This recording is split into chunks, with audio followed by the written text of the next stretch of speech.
પણ thank you પ્રપન્ન સાહેબ, તમે છેલ્લી ઘડીએ અમારું આમંત્રણ સ્વીકાર્યું. આમાં છે ને કેવું હોય છે અલા, આવું મોડા પર કેમ વધે?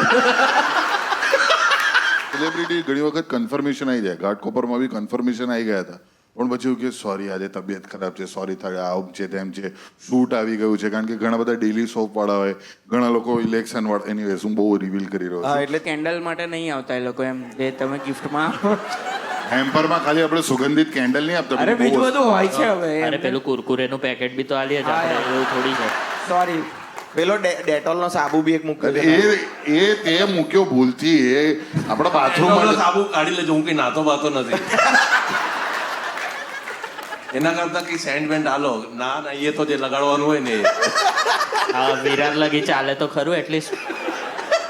સાચી વાત. આપણે જે પણ પછી એક સેલિબ્રિટી નું આવવાનું ઢચું પચું હતું ને પછી છેલ્લે કેન્સલ થયું એમનું આવવાનું.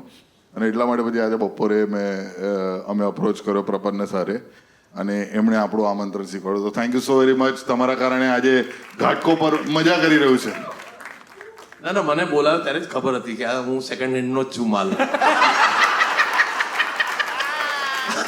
ખિલખિલાટ કસાવે, પેટ દુખાડે લવારી, ટેન્શન ભૂલાવે, મોજ કરાવે લવારી.